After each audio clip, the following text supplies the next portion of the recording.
30. Devotional Thoughts for Women, written by Monica Diaz, read by Belinda Sainsbury. Pleasant good morning, dear friends.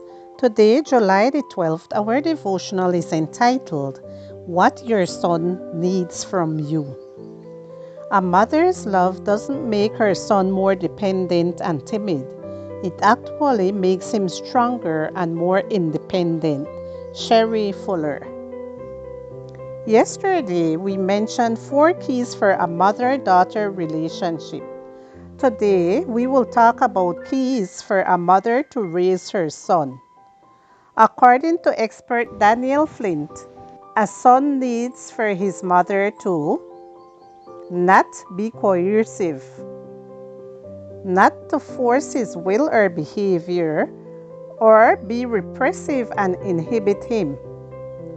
When a mother wants to lead her son's behavior through increasingly severe demands and rejects his will, she encounters confrontation, yelling, and misbehavior, which will last until the son perceives his mother has given up.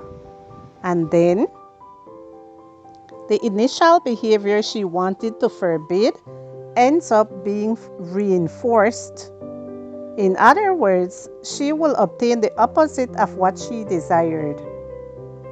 In a 10-year study, it was proven that boys whose mothers were coercive had a higher percentage of problems with behavior and rejection by other children, while those whose mothers were more adaptive to their personality showed positive social abilities and better self-esteem.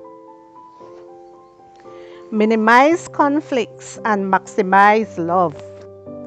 This does not mean being permissive, rather, showing firm but kind love and helping your child's efforts along.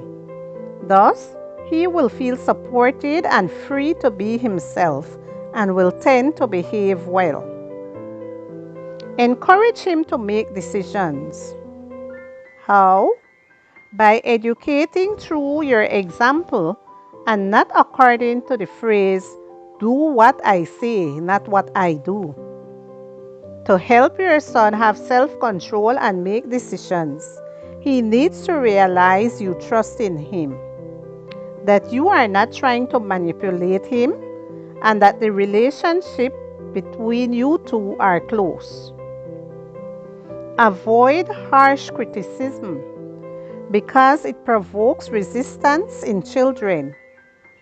Mothers who systematically use harsh critical words towards their boys are more likely to have them misbehave.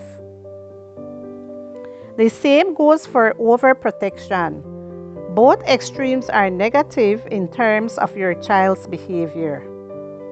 Both a mother's example as well as the lessons she teaches have a tremendous impact on their sons. Therefore, lovingly and without conflict, teach them God's will for their lives, how wonderfully they were created, and how to properly use their freedom to honor the Lord, just as Mom does. These commandments that I give you today are to be on your hearts. Impress them on your children.